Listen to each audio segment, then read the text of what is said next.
After more than 100 days of lockdown in Sydney and relentless waves of imposter syndrome telling me to just give up on this long, bloated rant that Joker fans aren't even going to give a chance before downvoting.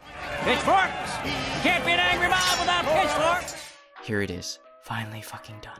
I hope it brings you as much existential boredom, exhaustive eye strain, and cathartic release as it brought me. Now, please enjoy. No, shut up or no one wants to hear what you think. Hi, I'm Dave and I talk too much. You've been warned.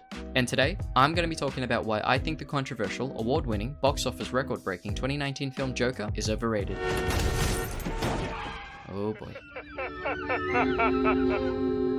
That's my cue! When I first heard about the movie being developed, director Todd Phillips, known best for his hangover movies, seemed like an odd choice to helm the project.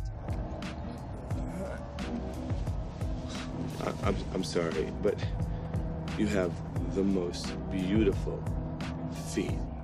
But Joaquin Phoenix being cast got me intrigued. I dug some of his previous work, and his involvement alone gave me hope that the project might turn out to be a unique entry amongst the more safe and formulaic comic book movies. It was reportedly not going to be connected to any of the other DCEU properties, and would be a standalone R-rated villain origin story set in the 80s. I was genuinely rooting for it to be good. Fast forward to 2021, and rumor has it a sequel might be in the works. Ugh.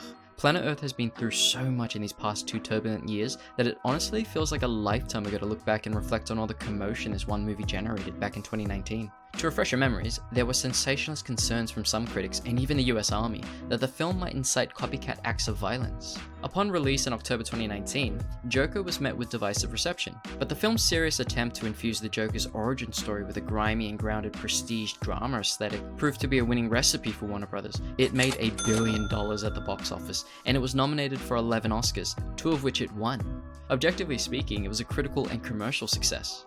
But now that all the fervent chatter revolving around the film's depiction of mental illness, its potential to galvanize the incel community, and its supposed dangerous depictions of violence have had about 2 years to settle down, I think now is a good time to look back and reassess it with hopefully a little more clarity and hindsight, away from the excessive media and fandom hysteria. So, let's begin with the most obvious question. Is it actually a good movie? I'd say no, it was a bit of a miss for me. Alright, that's the end of the video, thanks for watching. Okay, lame joke, I know, haha, so funny. Look, I know the question can't really be answered. Everyone's gonna have a different opinion about the film and that my opinion is just my own, blah blah blah blah blah. Okay, I'm gonna be tactful about this and start off my admittedly very long and indulgent rant with words of compliment. Let's take a few minutes to praise the elements of Joker that I think are executed competently, before we ease into the harsher critique about the film being a shallow, unoriginal, and problematic piece of pretentious filmmaking. Man, I need to learn how to sugarcoat things better. Look, if you like Joker, cool, I can see why. There's stuff to appreciate about the movie, mostly in regard to some of the tangible filmmaking craft on display. The combined efforts of the production design, costuming, and cinematography all work quite cohesively to breathe life into this particular 80s incarnation of a bleak and grungy Gotham City. It feels like a lived-in world sprawled in graffiti, garbage, and urine, and the occasional super rat. Super rat. It's also got an intimate but imposing visual style that makes striking use of shallow focus, handheld camera work, moody color schemes and lighting, and operatic slow motion. They all lend the movie a bold look that's quite unique in the comic book movie landscape. This is all thanks to the combined experience and expertise of Mark Friedberg, Mark Bridges, and Lawrence Sher. The most outstanding ingredient, in my opinion, is the strong musical score by composer Hildur Gudnadottir. Okay, I'm glad that you said that because I couldn't have done it. Her gloomy and haunting use of cello strings really gives the film such a sullen and distinct mood.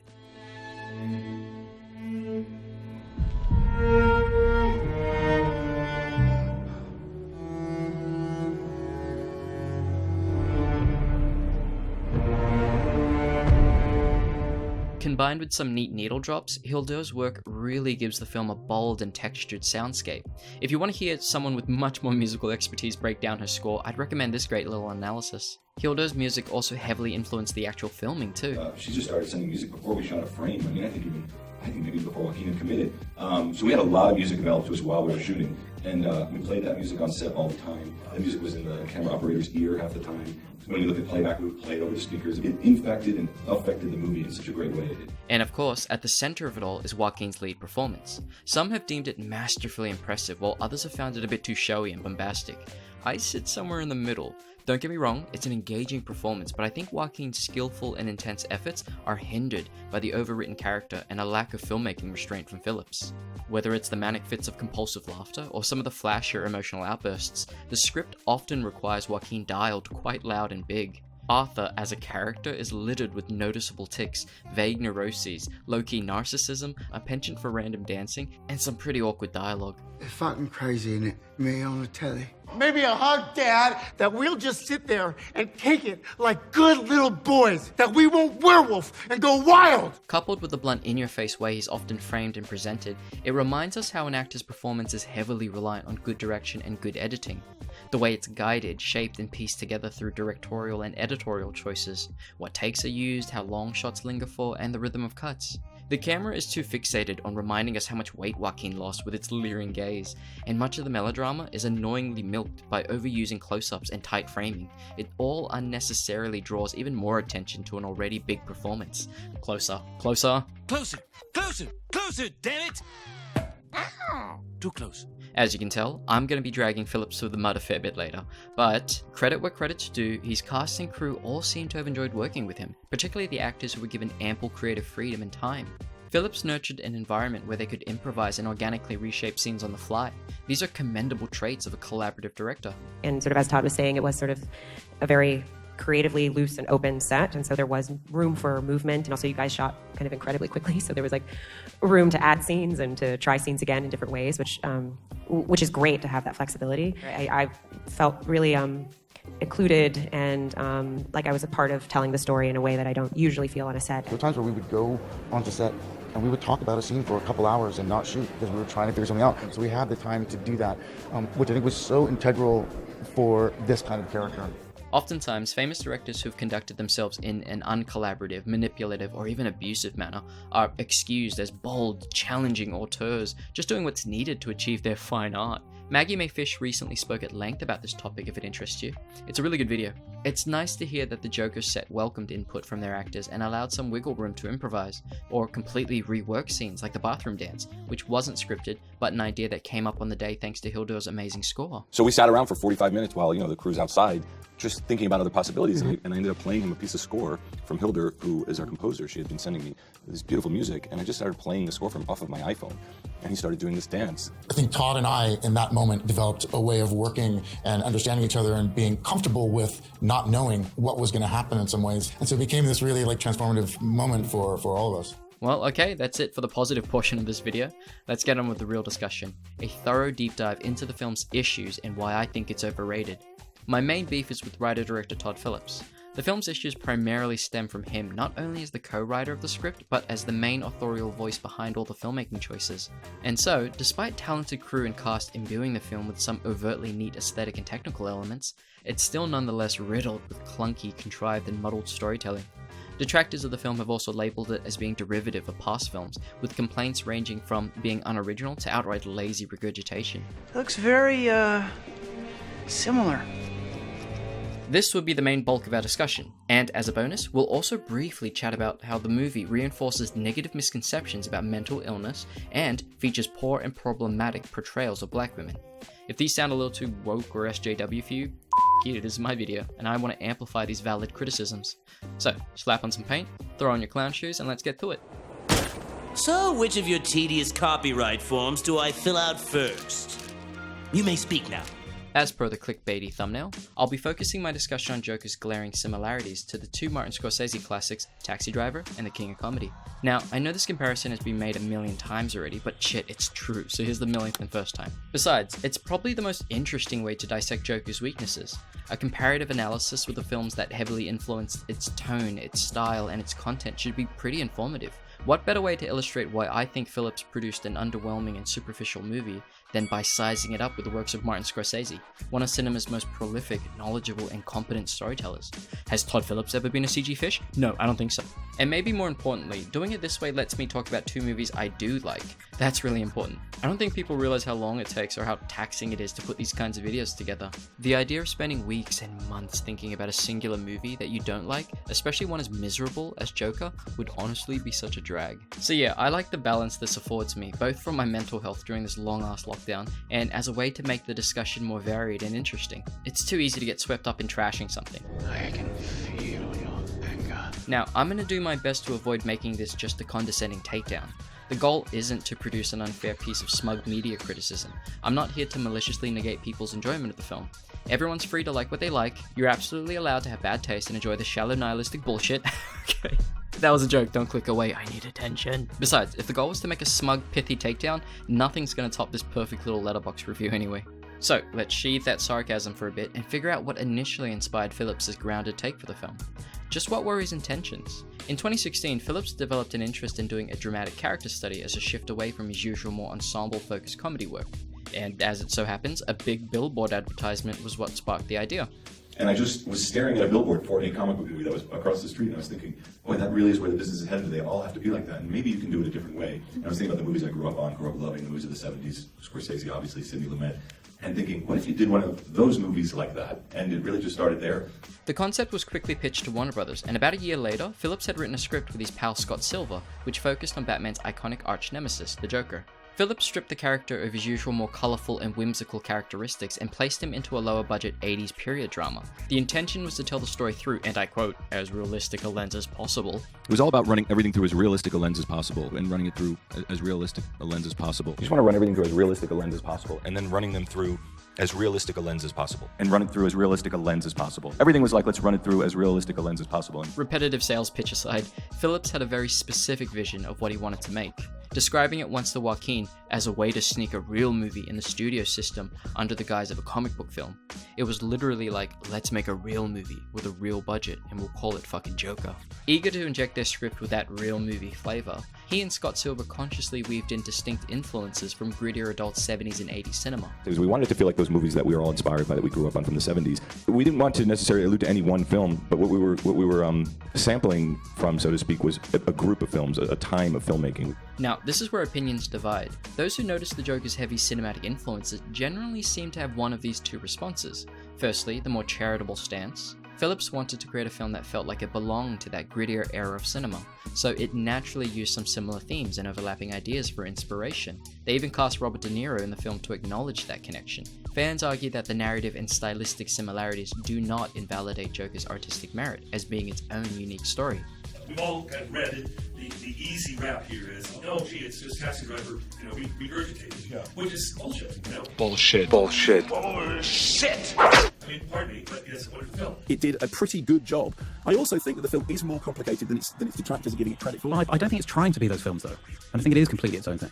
Yes, I think we have so much dialogue about, comic book movies are all the same. And then somebody does something which I think is super interesting with it as a genre, and everybody shit cans it anyway. Secondly, the less generous reading that I favour. Phillips mined way too much from the Scorsese films, to the point of it feeling like a superficial and watered-down imitation. And De Niro's casting was a poor attempt to lampshade the obvious unoriginality. Besides being an odd outlier in the oversaturated comic book movie genre, it's a muddled film that doesn't actually explore or provoke much of anything new. There are just too many instances of the film being imitative and unoriginal. I'm having a little bit of a conversation in my head, though, as I'm watching the movie. I'm like, okay, is this where we live now? Or we just take great movies from the 70s and redo them as pop cultural artifacts? The Taxi Driver is the Joker. I don't think I have ever seen Robert De Niro more miscast. It's like he was like, I just want Robert De Niro because he was in those movies, and I want him to be in this movie to like connect them in some metaphysical way. So I'm gonna put him in any damn part I can get him into. And it is, if you sat in a room and were like, hey, we want to cast a Johnny Carson type, let's give a list of all the actors we can come to. You'd talk for a long time before anybody suggested De Niro. The grimy and relentlessly downbeat fable that finally unfolded on screen seemed too slight, aesthetically and morally, to bear the weight of all those months of debate.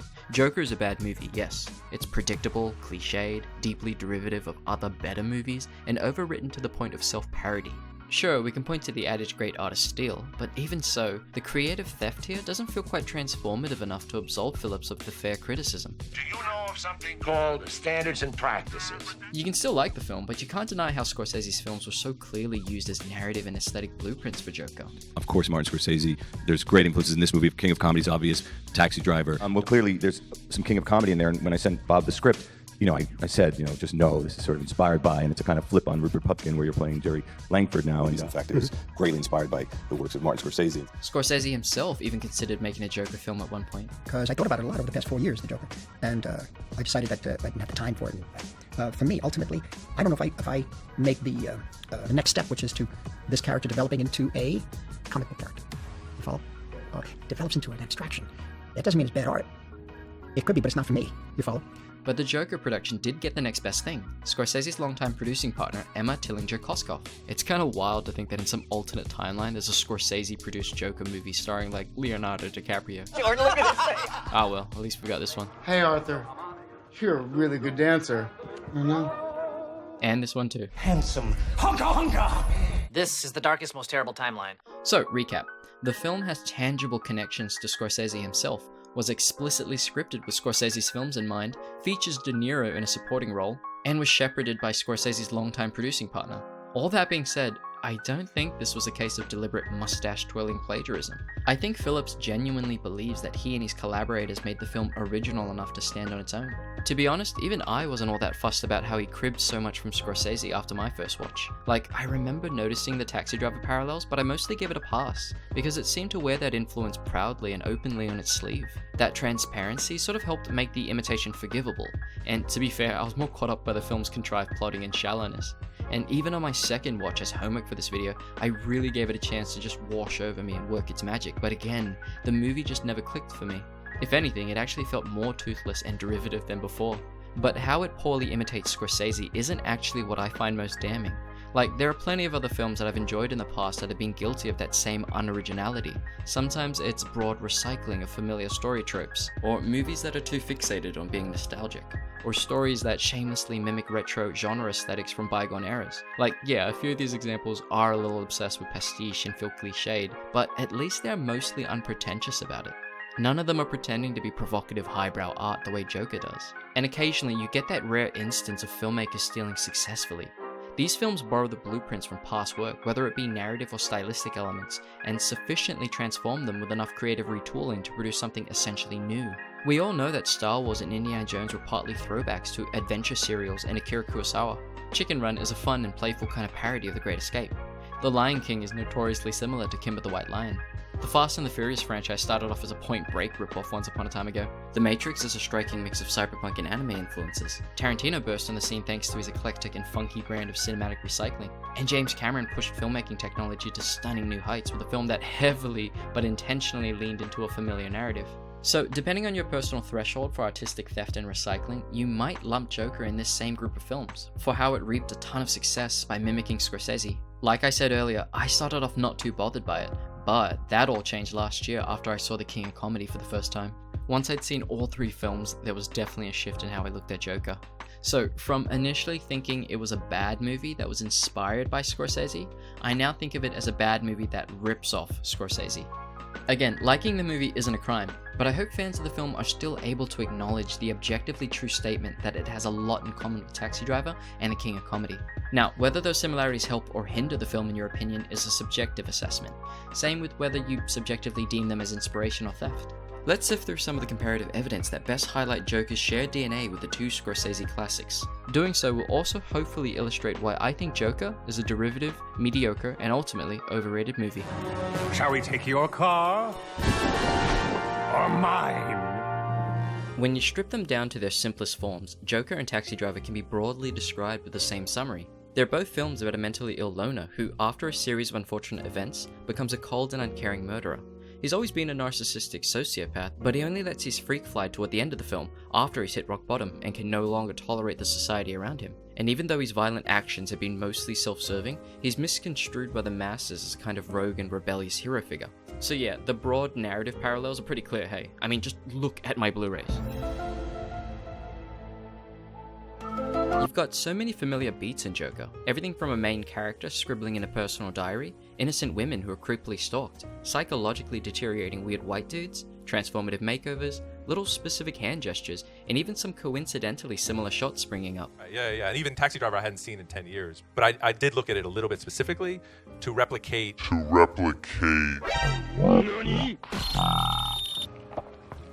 Shut up! Both films also feature subplots about rich white men at the center of large voting campaigns. Arthur has Thomas Wayne running for mayor, and Travis Bickle has Charles Palantine running for president. Nice talking to you, Travis. Nice talking to you, sir. You're a good man. I know you're gonna win. Both characters start off liking these rich white politicians, but this changes as each film progresses. Arthur grows to despise Wayne. You have a problem with Thomas Wayne? Yes, I do. You think men like Thomas Wayne ever think what it's like to be someone like me? He even seems to laugh about Wayne's death by the film's end. Meanwhile, Travis ends up unsuccessfully attempting to assassinate Palantine. Granted, the reasons behind their newfound hate do interestingly differ. Arthur hates Wayne because the guy cruelly rejected him and casually imploded his life. Because you were adopted. Oh right, and he also punched Arthur in the face. You know, just in case the elitist "poor people are clowns" comment he made on TV earlier wasn't enough to get the audience to dislike him. Those of us who have made something of our lives will always look at those who haven't as nothing but clowns.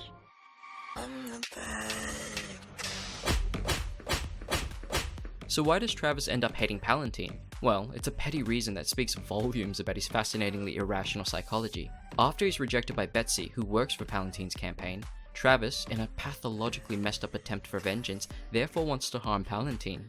Palantine also sort of represents change, maybe a better future.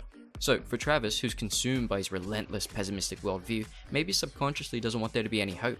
He's constantly talking about the streets being full of crime and debauchery, and that change is needed. This city here is like an open sewer, you know? It's full of filth and scum. All the animals come out at night. Whores, skunk pussies, buggers, queens, fairies, dopers, junkies, sick, venal. But when he's confronted with people actively participating in creating that positive change, it challenges Travis's rigid nihilism and conflicts with his preferred destructive violence solutions. I think that the president should just clean up this whole mess here. He should just flush it right down the fucking toilet. Someday a real rain will come and wash all this scum off the streets. While Travis only has tunnel vision for the negative, the film itself shows evidence of decency in the world in its few scenes of brightly lit and calm normalcy. It's not the speakers. I've done this 100 times before. You've done this before? I've done this before. Don't worry about it. When was the last time you did this? I've never done this before. If you had these 3 fingers missing on this hand, and that hand missing on that hand, how would you like the match? I'll give it a try.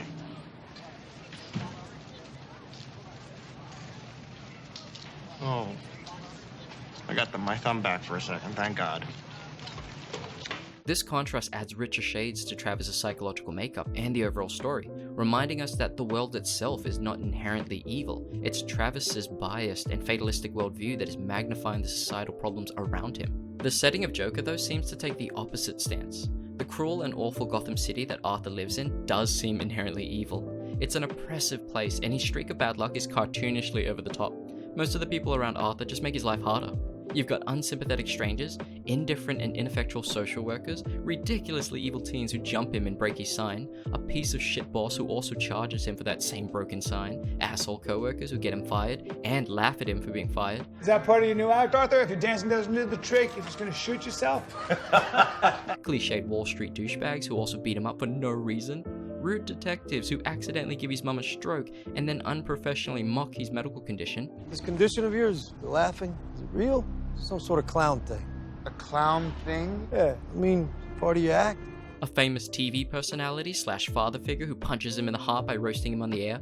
Another potential father figure who literally punches him in the face. And a mother who turns out to have been a negligent liar who allowed him to be physically and mentally abused as a child, who never told him he was adopted, and who was always low-key unsupportive and oblivious to his feelings. Don't you have to be funny to be a comedian? Even doors are mean to him.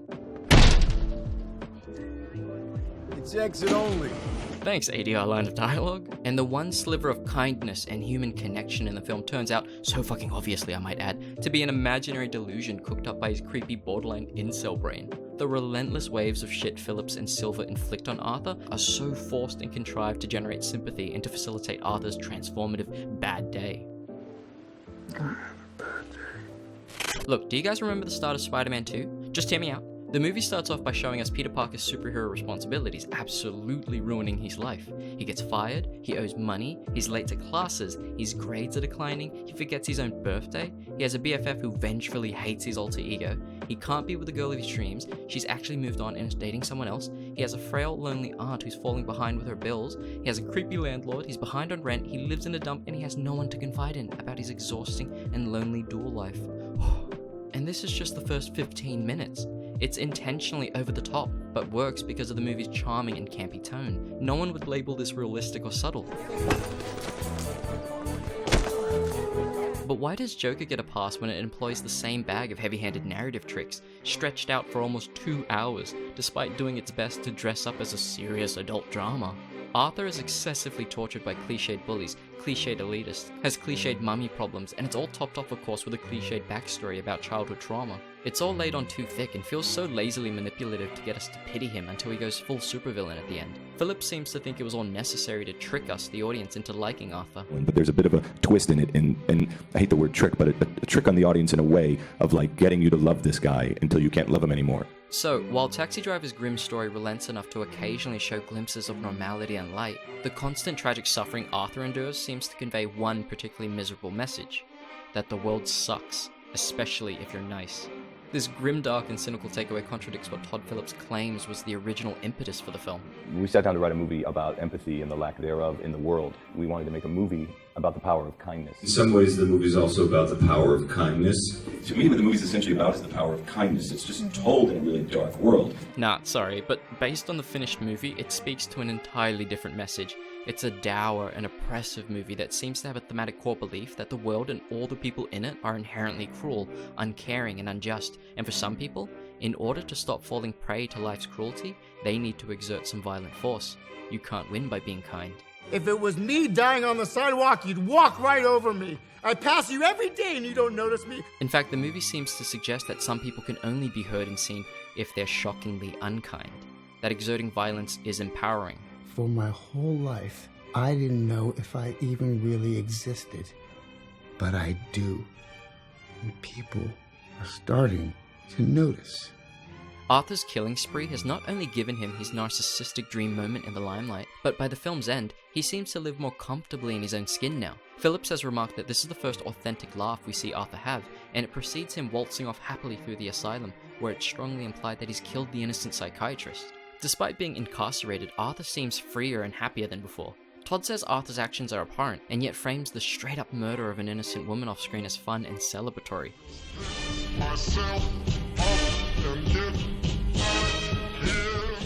It's a playful, upbeat, and visually bright ending. The movie equates violence to agency. Yikes, not exactly the final damning critique that Todd claims it is. You know, Arthur's actions in this movie are abhorrent by the end. You're not supposed to be rooting for him. Travis, on the other hand, after his violent shooting spree is ironically misconstrued by the media as heroic vigilantism, returns to his normal life of driving his cab. He initially seems more relaxed and possibly changed, but at the very end of the film, he anxiously notices something in his rearview mirror.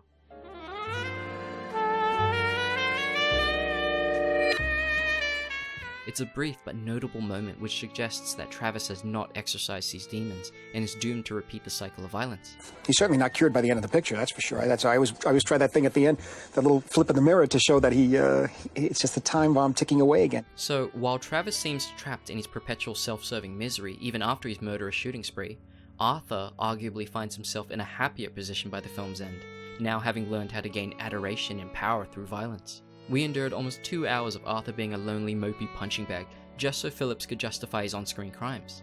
Joker's just misery porn that slowly morphs into a shallow revenge fantasy. Travis, meanwhile, is never portrayed with any sympathy. There's a detached distance we're permitted in order to be able to fairly judge him as a deeply troubled and hypocritical character. It's an interesting contrast, the way these two character studies are framed, and the ways they each conclude. While a lot of broad and specific plot beats are similar, there are also clear differences evident in each movie's storytelling execution. To examine this, let's compare how Travis and Arthur's unhinged psyches are explored on screen.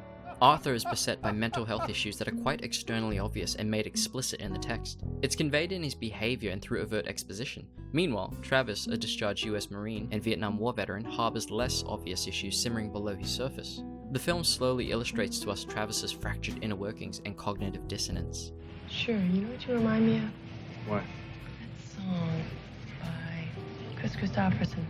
Who's that? The songwriter. He's a prophet and a pusher. Partly truth, partly fiction. Walking contradiction. His contradictory nature is evident by how he sometimes exercises and talks about getting healthier and organized, only to be seen later eating poorly, popping pills, chugging beers, and mindlessly watching TV. He even seems to self-sabotage a potentially beneficial relationship with Betsy that could have helped unravel some of his nihilistic worldview and unhealthy isolation. He's so tightly wound up that he often seems to be sizing up his surroundings as if expecting imminent danger. Scorsese and cinematographer Michael Chapman brilliantly highlight this with shot compositions, putting us in Travis's headspace, where aggressive behavior and potential violence is always on the fringes of his vision. He's drawn to danger, the violence, and the sleaze. After all, he's the one who chooses to drive a taxi, doing late shifts in the worst parts of town. I work anytime, anywhere. I go all over. I take people to the Bronx, Brooklyn. I take them to Harlem. I don't care. Don't make no difference to me. Because despite all of his sanctimonious judgment of the immoral society around him, he seems drawn to it all, wanting to be in the thick of it. It's a prison of his own design, where he's the only rational, sane, and moral person left standing, surrounded by what he deems to be an immoral and corrupt wasteland. But he puts himself right in the war zone, and he's upset by it. And the more he's upset by it, the more he stays in it. Literally, this idea of a person who's repulsed by this sort of thing so much, and yet surrounds himself with it, so that he could torture himself with it, I think. And then eventually act out on it, against it. Besides, I gotta stay here. Come on, why? I got something very important to do. Oh, so what's so important? Doing something for the government. Cab thing is just part-time. Even the simplest of exchanges that he has with people reveals so much about him. When his co-workers casually ask him how it's going, look at Travis's stilted response. He of course doesn't actually share anything about himself, but instead brings up a violent crime he's heard about recently. So how's it hanging?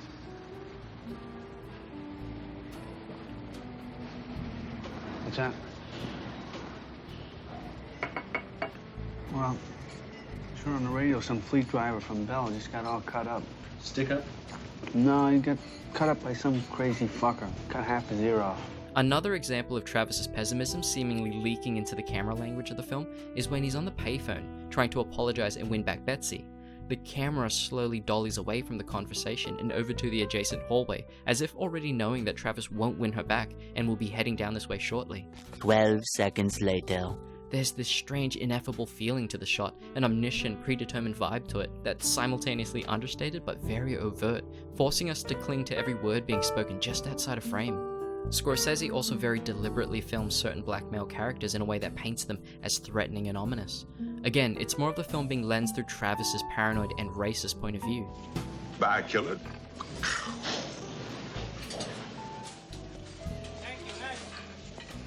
Unconventional and rhythmically jarring editing choices reinforce Travis's declining grip on reality. Listen, you fuckers, you screwheads. Here is a man who would not take it anymore. Who would not let... Listen, you fuckers, you screwheads. As do a handful of interesting point of view shots that share brief glimpses into his detached and bubbling violent urges. They're warning us of the impending and inevitable bloodshed ahead. Recurring shots of Travis's eyes and his tense stares also serve to remind us how heavily the story we're watching is anchored in Travis's judgmental outlook and his self-destructive fixation on the ugliness of the world. It's Scorsese and his team masterfully constructing a rich and unsettling character study through all the varied and nuanced storytelling tools of cinema. It's a stark contrast to the simple and inelegant exposition found throughout Joker, with its blatant text close-ups telling us about Arthur's condition, or conveniently initiating dramatic plot turns and plot twists. Oh, and let's not forget about the painfully on-the-nose dialogue.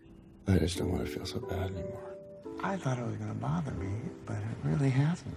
Hear that? I told you with family. Groundswell of anti-rich sentiment in the city. It's almost as if our less fortunate residents are taking the side of the killer. What's the point of all this?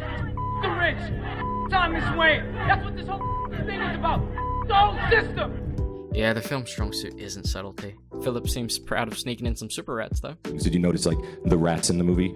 Like, not everybody sees that on the first time. You know, he's talking about it, De Niro in the beginning. The news was talking about these super rats. And there's like 3 or 4 times in the movie where you'll see a rat at the end with the kid when he's alone in the alley. These 3 rats run past him, stuff like that. That's That's again just tools you use when making a film. That's again just tools you use when making a film. That's again just tools you use when making a film. Super rap. Placed beside each other, Taxi Driver feels like a much more well-crafted movie, and its visuals and atmosphere are driven by story, while Joker mainly seems more interested in appearing serious and dramatic, self-consciously distancing itself from other films in its genre. Now, this is pretty subjective, but I was rarely emotionally engaged with Joker, and I didn't find any of the violence shocking or impactful. I don't know what that says about me, but in my defense, just being aware of how narratively manipulative the film was being, it just all felt hollow. Everything felt manufactured. A $60 million product backed by Warner Bros. And DC Comics that wants to replicate the unnerving and harsh aesthetic genuinely present throughout Taxi Driver. Scorsese's cinematic handling of the existential themes just ring truer.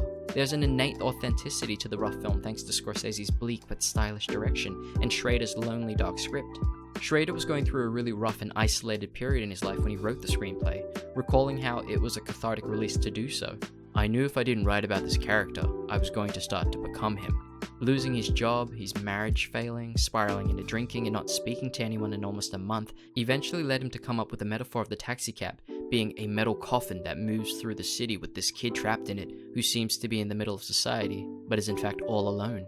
Taxi Driver was a very personal project born out of pain and struggle, and molded by young hungry artists who connected to the material on a visceral level. It's a film that came from the heart. It was something that was a personal project, really. I'm speaking that way as a director, but primarily I did not write it. I mean, Paul Schrader wrote it. He lived those feelings. I lived those feelings. He was able to express them a certain way. I just became enamored of it and fought to get it on the screen the way he wrote it, the way we envisioned it. And I call myself, De Niro, everybody involved with the project. In comparison, Phillips was a successful Hollywood entity just trying to engineer an unconventional but lucrative comic book movie idea. Remember how that lower budget dark comic book movie idea came to him after he spotted like a billboard ad? He saw this billboard literally after having stepped out of a cinema during the premiere of his last film, War Dogs. He was just lining up his next project, brainstorming what would get more asses into cinema seats. Okay, let's get back to talking through some more similarities. I want to mention this tiny detail I noticed in the Joker script that feels suspiciously similar to something from Taxi Driver. During the scene where Arthur is in the hospital stairwell and imagines Penny being interrogated, there's this neat little visual idea of having Penny's cigarette smoke visible in front of Arthur's face while in the stairwell. It's a subtle little way to blend Arthur's reality and fantasy, but the thing is, Taxi Driver already did it here in its opening. The smoke shrouding the cab at the start of the film also seems present here in frame, with Travers wading through it. It's like they both emerged from that same eerie mist. I mean, it could just be a coincidence, but I thought I'd share it. The two films also have a similar musicality.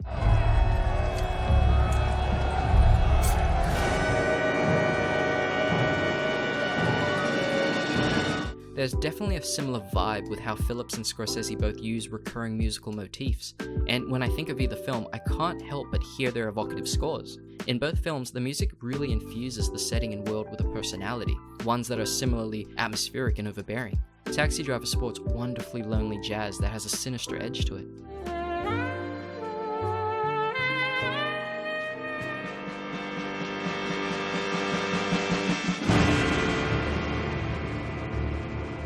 While Joker boasts some beautifully gloomy cello that also takes on a more sinister edge at times.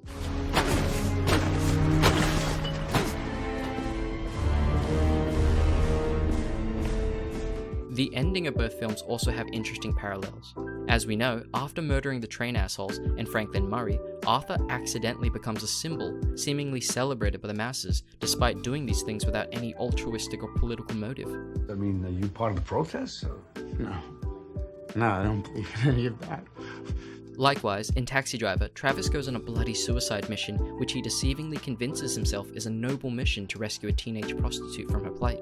But really, as evident by his every aggressive, bubbling thought shared throughout the film, and his propensity for violence, this was just a self-righteous murder spree, an excuse to finally cut loose and take out his seething hatred, loneliness, and unhappiness on others. It couldn't be clearer that he doesn't actually care about the teenage girl when he ignores her pleas to stop. Don't shoot him! And tries to shoot himself in front of her, only to realize he's out of bullets. An undisclosed amount of time passes, and we learn that Travis survived his wounds, and his shooting spree has made it into the news, where he's been celebrated as a heroic vigilante. And the similarities don't end there. Taxi Driver ends with a looming sense of ambiguity, casting doubts on whether or not Travis's miraculous recovery, his hero status, and the pleasant drive of Betsy are real or imagined. I read about you in the papers. How are you? Oh, it's nothing really. I get over that. Joker employs a similar ambiguity as a final manipulative trick on its audience to cast doubt on the entire story that they've sat through. The film suggests that Arthur may have hallucinated key parts of the film, much like his imagined relationship with Sophie. Maybe everything after this car crash isn't real, or maybe the whole story is an outright lie, suggested by the end scene. In Todd's own words, there's a lot of ways you could look at this movie. You could look at it and go, this is just one of his multiple choice stories. None of it happened. I don't want to say what it is, but a lot of people I've shown it to have said, oh, I get it, he's just made up a story. The whole movie is the joke. It's this thing this guy in Arkham Asylum concocted.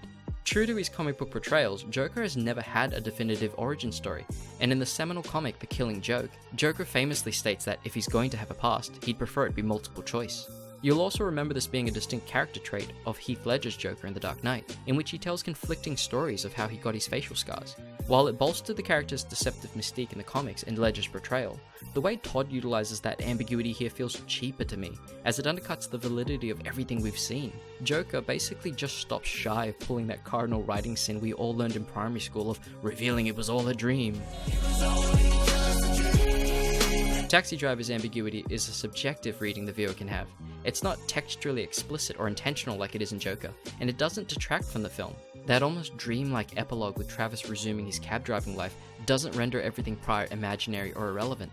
It gives us an oddly serene moment of pause to reflect back on the 2 hours spent with Travis, and seems to give us and him hope of a more pleasant future ahead. But his final anxious stare into his rearview mirror sharply derailed these hopes.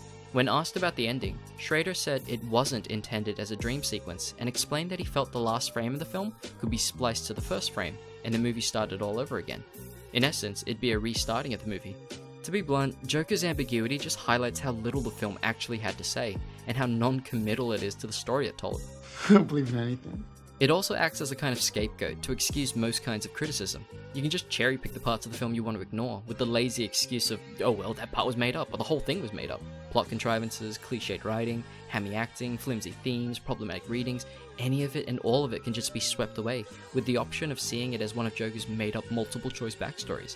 Phillips can even appease disappointed fans who prefer their Joker to be cunning and competent. He might not even be the Joker.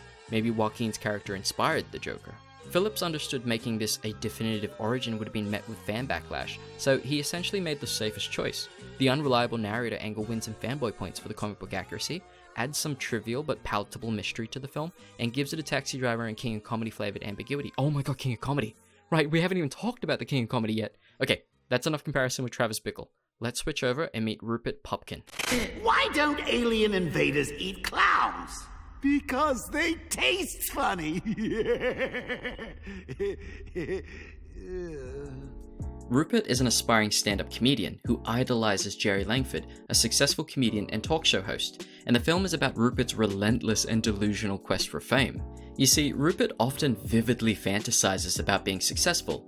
There are very overt fantasy daydream sequences throughout the movie where Rupert has achieved his goals, where he signs autographs in swanky restaurants, where Langford is begging Rupert to take over his show. I'm asking you to take over the show for 6 weeks. I'll give you anything, but don't ask me to do 6 weeks. I can't take over the show for 6 weeks. It's impossible. Don't you understand? What? What are you doing down there so late? It's impossible. I'm trying to tell you that. What do you want? You want the tears to come out of my eyes? There's gotta be a way you can work it out. And just gushing about his comedic genius. Now, you wanna know how I know it's so good? Yes.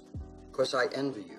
I hate you, but I envy you because it's purity, it's marvelous, it's humor based on you. No one else could do it but you. How do you do it? I think it's that I look at my whole life and I see the awful, terrible things in my life and turn it into something funny. I used to think that my life was a tragedy, but now I realize it's a fucking comedy. Gee, that active imagination seems pretty familiar. While Joker used fantasies for unsubtle exposition and a woefully pointless and predictable twist, Rupert's fantasies are intrinsically relevant to the film's themes and narrative structure.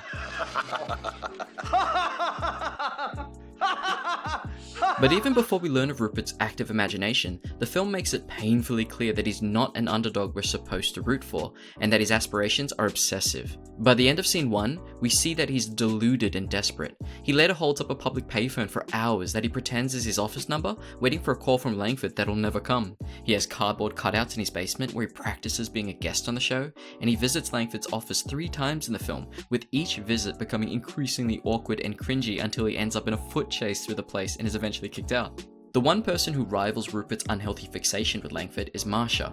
She and Rupert are weird, toxic friends who are competitive about their delusional relationships with Langford. Listen, I don't want to be cruel, but really, we're in front of Jerry's building. God forbid he should see me with you, because Jerry and I have a real relationship going. You know what I mean? No fantasy world. You know what I'm talking about? While Rupert's interests are to gain fame and fortune, Marcia's are creepily romantic in nature.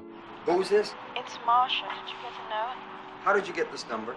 Don't be angry with me, Jerry. I said, how did you get this number? I didn't know what else to do. I've been trying to call you. Rupert's romantic sights are instead set on a local bartender named Rita, who he went to high school with. Rita, like Sophie from Joker, are notably both black women played by biracial actresses. He talks her into joining him for dinner, and true to form, things take a cringy dive when Rupert gives her his own autograph as a gift and claims that he's going to be the next big thing. Take this as a gift. Don't tell anyone yet, but you're looking at the new king of comedy. At the end of their date, Rupert, again being a chronic liar, suggests that they should visit Langford's summer house for the weekend since, you know, they're mates now, work buddies. What if I set something up between me, you, and Jerry? We'll go to a summer house for a weekend. Rupert even imagines an invitation during one of his daydreams later. This weekend would be a perfect time for you to come out to the house. Could I bring somebody? A young lady? A very special young lady. Of course. I'd like to meet her. Cut to Rupert on a train heading over to Langford's summer house. Oh, whoops, sorry, that's the wrong clip. He weasels his way in, but the help finds him sus and immediately calls Langford. And you better come back. He's touching everything, you know. He's ruining the house. Langford shortly returns, and far out, the cringe level is off the charts. Rupert just won't drop the embarrassing charade as Langford stares daggers into the uninvited guests. Poor Rita. It goes on and on until Langford finally kicks him out, but not before dishing some blunt truth to Rupert. I just want to ask you to listen to my stuff for 15 minutes, that's all. Is that asking too much? Yes, it is. I have a life, okay? Well, I have a life, too. That's not my responsibility. Well, it is when you tell me to call you and then you don't... I told you to call to get rid of you! It's taken about a solid hour, but Rupert's finally got the message. Langford won't be helping him. So what's he gonna do? Well, naturally he and Marcia kidnap him, of course, and hold him ransom. Rupert has Langford held at fake gunpoint and has him call the showrunners to arrange some airtime for Rupert that evening. If his demands are met, Langford will be released unharmed. The showrunners agree to the terms but recruit the FBI's help. Rupert gets all dressed up and heads off to the TV station. Behind the scenes, he makes some specific requests as how to be introduced. Now, this is my introduction, and I'd like Mr. Randall, if he could, speak it word for word. I would appreciate that. Murray, one small thing. Yeah. When you bring me out, can you introduce me as Joker? Despite all the incompetence, Rupert waltzes out onto the stage just as he planned and performs his routine. Langford tricks Marcia into freeing him and he escapes from her townhouse. As the final part of his deal, Rupert has the FBI take him to Rita's bar to watch his comedy routine live on air, and it turns out that Rupert is, drumroll, average. Not horrible, but certainly not outstanding. The blonde assistant's feedback from earlier in the film turns out pretty dead on. We just don't think you're ready yet. Now, we think you have a good potential. Uh-huh. Your timing, by the way, is excellent. Thank you. But we feel you should keep developing your act. You ought to test it in a few live situations. I think that'd be very good for you. The FBI then take him away from the bar. What's happening? That's the same guy who was just now on television. Just now. Same guy. And the film ends with a news report telling us that Rupert is on parole after doing almost half of his 6-year prison sentence. He sold his memoirs for $1 million, which was turned into an autobiography, and there are even plans of a major motion picture adaptation about him. The movie then ends with Rupert being introduced on stage in front of a live audience, having finally achieved his dream of fame. But we're left to wonder if this is another one of Rupert's delusional fantasies. We can't know for sure. The end. Again, I watched this movie after having seen Joker, and to be blunt, it really knocked Joker down a peg once I'd realized that people weren't exaggerating about how much Phillips had borrowed from this pair of Scorsese films. And secondly, seeing how Scorsese embraced elements of awkward comedy and prescient social satire really helped illustrate what a joyless and self-indulgent drag Joker is. What's the matter with you? Mom! take it easy. Lower it. I'm not gonna lower it. I have to do this now. I don't mind you playing it, but lower it. The King of Comedy doesn't have that air of flashy pretentiousness about it. In fact, Scorsese refrained from being too showy with the cinematography and wanted the visual style to be more static and plain. Roger Ebert remarked how Scorsese's usual restlessly prowling camera seemed to be nailed down this time. This was a deliberate choice after directing the very visually striking Raging Bull. It seems Scorsese was minimizing his usual more energetic filmmaking style to better serve the story, which heavily revolved around television stardom, and even includes various television-styled segments. And what I had decided in the picture was not to do any camera movement, and just really create this kind of hermetically sealed frame, like a kind of television, the world everybody's watching at the time, television in a way, the kind of almost antiseptic quality. And so it was just the opposite of what we had done in other films like Taxi Driver and that sort of thing. It was trying to go back and just let it play with the actors, and usually from below the knee up, in the wide shots, because the comedy, it looked better, the body language, And tonally, it's a black comedy, deriving much of its humor from the actions of its incompetent and flawed protagonist, or the awkward situations he creates. There are laughs to be had despite the stalking, the kidnapping, and the crime. Master, do you want one? Save it for me. You want one? Yeah, I'd love one, but please save it. It's a little bit inconvenient at the moment. Thank you, Rupert. Yes, sir. Oh, hi. Hi, how are you? Not bad. Good, good. I'm fine. Can I help you? You'd think a Joker movie would be the perfect project to mix drama with some dark humor and playfulness. That one memorable moment when Gary can't open the door on his own is an uncomfortably tense beat, but it also elicits an uneasy laugh from audiences. Why couldn't the film be filled with more of those moments? What a missed opportunity of being able to play in that unique space between horror and humor. We've seen it work in the past, and the juxtaposition could have been interesting. The King of Comedy, meanwhile, manages pretty effortlessly to gel the character study with the plot and the comedy. These elements basically all culminate neatly with a 5-minute stand-up routine as its climactic payoff, and it feels inevitable and thematically cohesive in terms of the story it was telling. I mean, the actual monologue is written by Paul Zimmerman. Yeah. That whole monologue he did in one take on video, and that was literally, and the level of the humor is kind of middle ground. It isn't terrible, it's not great, but it's enough to get by. And the fact that he's on television, he's a big star now. And, people were asking, well, were you aware that you were commenting on the culture? And no, I mean, we knew we were commenting on the culture at that time, but not thinking that it would blow up into what it is now. That middle ground level of humor also playfully springs up during what should otherwise be quite tense situations. For example, being kidnapped. Okay, Jerry. Get over. Get in there. I'm not fooling. What the hell are you talking? What are you doing? Are you crazy? Get in, Jerry. Or held at gunpoint and forced to read your kidnapper's demands. Cards upside down. Rupert is presented without Joker's ham-fisted crutch of making Arthur sympathetic. No, with Rupert, we're given free license to laugh at him, to cringe at his desperate behavior, to watch him blunder and improvise his way to his goal without the slightest sense of self-awareness. While Arthur's politeness is pitiful, and indirectly peddles that shitty kindness is for losers ideology, Rupert's politeness is so clearly self-serving, a facade that he puts on to appear professional, composed, and well on his way to success. And we know he's full of shit, but he's so watchable being this polite shit talker, low-key flexing his supposed imminent success. Could I use the phone for 1 second? Is it local? Yeah, it's local. Sure. Okay. Hello. Jerry Langford, please. Oh, he is? Well, that's okay. I'm in a meeting myself. Just tell him I called, okay? Thank you. Bye. Is that the Jerry Langford? I'll see you, Rupert. But I'll give him this, the guy is persistent. He hustles hard and is so laser focused on achieving his goals. But it's clear that Rupert wants to engineer a magic shortcut to fame and not pay his dues. And you don't just walk onto a network show without experience.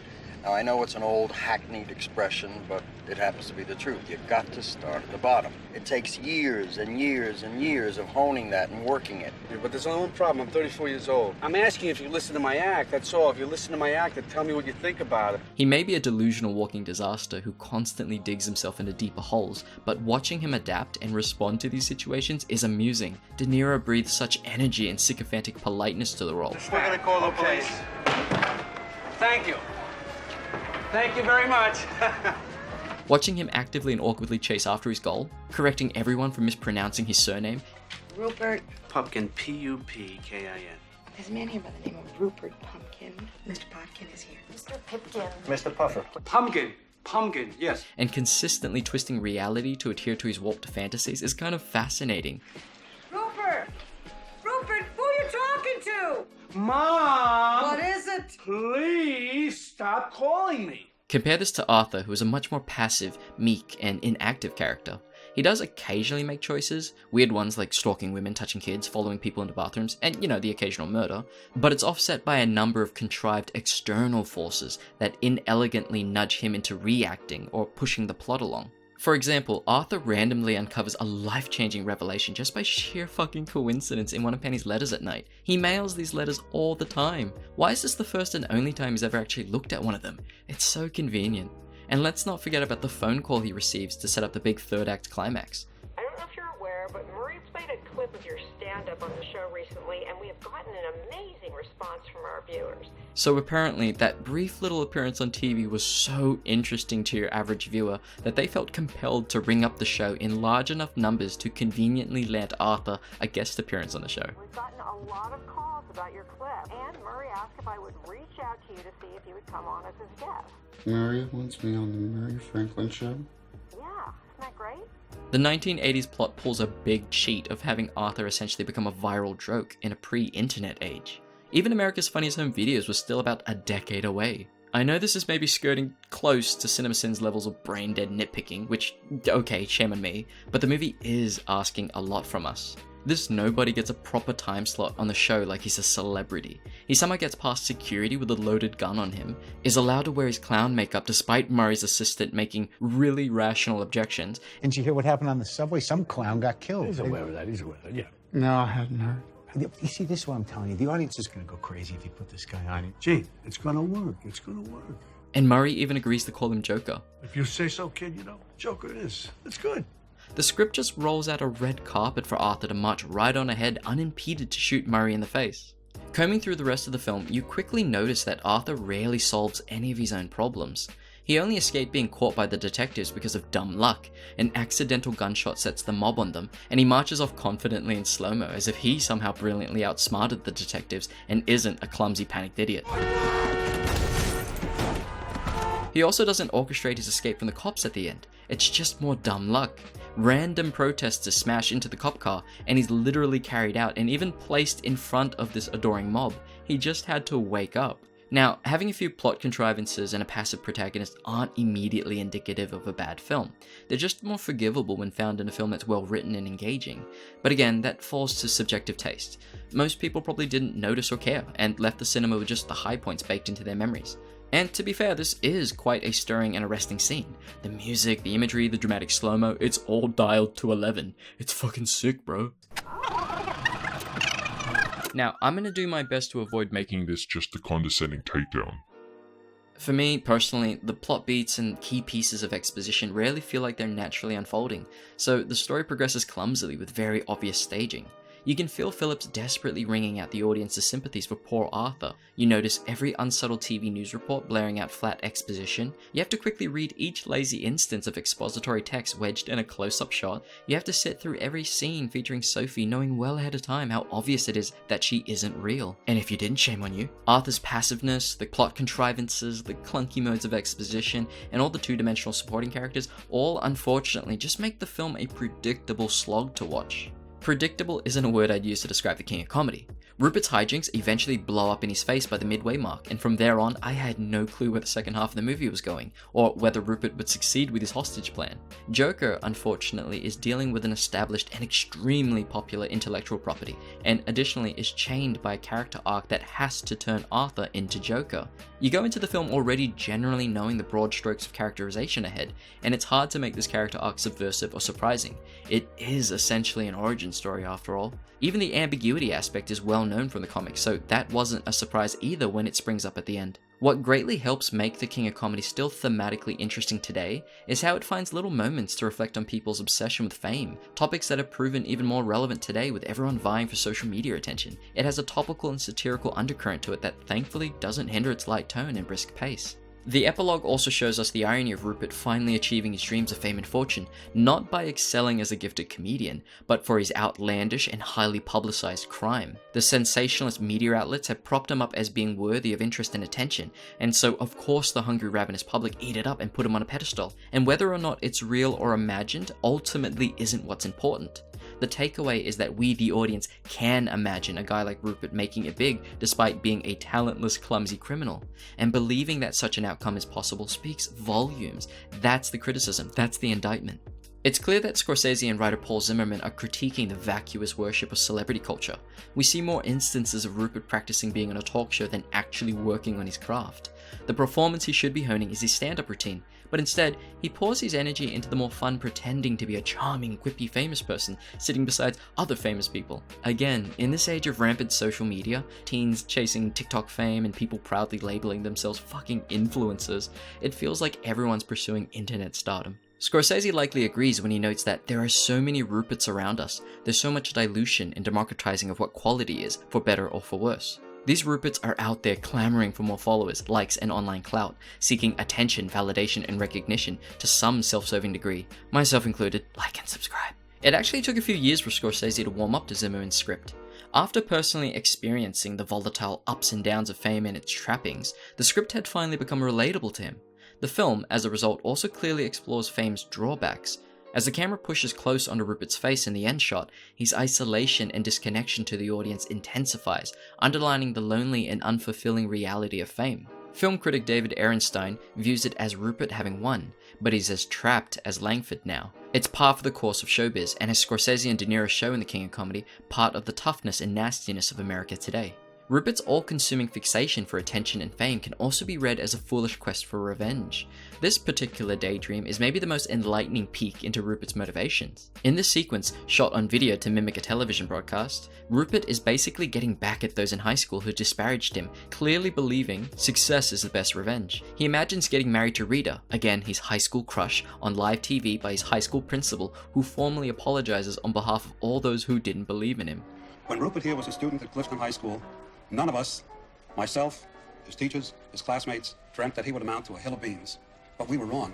And you, Rupert, you were right. And that's why tonight, before the entire nation, we'd like to apologize to you personally and to beg your forgiveness for all the things we did to you. And we'd like to thank you personally, all of us, for the meaning you've given our lives. It's such a naked, revealing moment that spells out how a great deal of insecurity and spite also fuel Rupert's quest for fame. It's a blunt and obvious moment, but it suits Rupert's simplistic mindset. Arthur has a comparable fantasy sequence in Joker, where it's conveyed to us in a very similar fashion what some of Arthur's wants and desires are. He wants admiration for caring for and living with his mum Penny. He wants to be in the spotlight, to be special, and he wants a proud and adoring father figure to give him all the hugs. While Rupert's ridiculous fantasy is strengthened and smartly framed by the television broadcast aesthetic, Arthur's fantasy is visually indistinguishable from the rest of the film. You can quickly tell it's not reality from the dialogue and events, but it's not communicated by any other subtle visual or audio techniques. Why is that? Well, to better sell the Sophie twist later. Yes, Phillips uses Arthur's delusional fantasies to telegraph his narcissism and daddy issues, which are fine, but it's clear that they were also props to later engineer that pointless Sophie twist and to check off the usual Joker ambiguity. Scorsese, however, simply uses Rupert's delusional fantasies to expand on the film's themes and to tell you more about his character. For example, when the principal is initially brought out as a surprise guest, Rupert can't quite pinpoint where he recognizes him from. This is the mystery guest. This is the mystery guest. Let me see if I can place him. I think I know who you are. Don't you remember me? No, I don't. I'm George Cap. George Cap, my high school principal. So, in Rupert's fantasy, he's so famous and successful now that his high school days feel like a lifetime ago. But based on the grand, ridiculous, and petty apology he imagines later, we know this isn't the case. Rupert likely still feels resentful and spurned by his time in high school. Well, how are you? You used to fail me all the time. What do you have him on the show for? He's an enemy. Only because you deserved it. Oh, thank you. Again, in Rupert's ideal world, he can poke fun at the misery he experienced back in high school because he's moved past it and has had the last laugh. He seems to think that fame will bury these adolescent wounds. But the film never paints fame as a perfect blessing.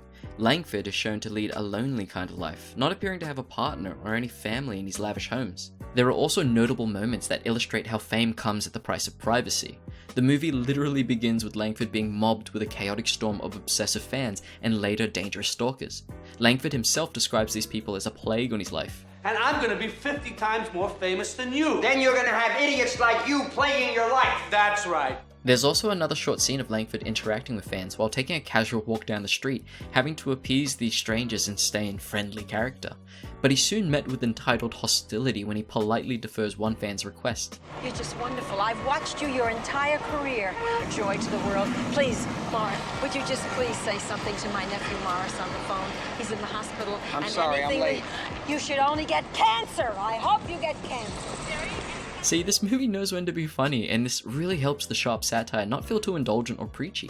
It's a thematically interesting character study that definitely blends offbeat comedy and social commentary. It's also purposeful with its aesthetic and visual style, and despite some of its wild characters and ridiculous plot, still feels surprisingly grounded and populated by real people. And what's driving it all creatively behind the scenes? A strong script with satirical bite, lampooning things way ahead of its time that was luckily brought to life by a talented director and actor duo, who had genuine connections to the material through real lived experience and a love of cinema. All that shit just meshed together so damn well, and we've got this gem of a movie as a result. It's very much the same wonderful artistic alchemy that gave birth to Taxi Driver. I can't say the same for Joker, which pretty much misses the mark on all these fronts. Phillips was just making a product for DC and Warner Brothers, tailored to maximize profits by keeping it cheap and making it seem artsy. It's a thematically thin character study that avoids comedy, leans hard into being excessively and pretentiously grimdark, and drapes itself with the most surface-level, inoffensively middling politics. It has a superficial visual aesthetic, and its world and characters all feel like cliched, worn-out caricatures. Plus, it steals so much from Scorsese. You've got to see that by now, right? Right? Fuck, I'm pretty much a broken record now. Okay, let's take a quick break. Go grab a coffee or something and then come on back, alright? We'll play like a commercial. Cut the commercial. We'll be back right after this word. Tell me, how does a man dressed like a bat get all the attention? With my incredible wall scaler, Joker won't be laughing for long. How special! Alright, let's get the kid gloves off. Joker, in my opinion, is one of the most shallow, pseudo-deep mainstream movies I think I've ever seen. There are definitely dumber movies out there, of course, but they don't have any pretense about being meaningful and didn't snag a bunch of shiny, prestigious awards. Call me a pretentious asshole if you want, because that shit fuels me. But I'm sorry, I can't think of a non-condescending way to say this. This movie has lulled so many people into thinking it's profound, largely due to its surface-level aesthetics and lip service to social issues. But the movie's limp attempts at social commentary reek of insincerity and are so broad and basic. Rich people suck. Being poor sucks. Suffering from mental illness sucks. Child abuse sucks. Other breaking news. Water. Wet. Film critic Stephanie Zachariah makes a scathing point about the film's empty and hollow platitudes that I completely agree with. The movie's cracks are stuffed with phony philosophy.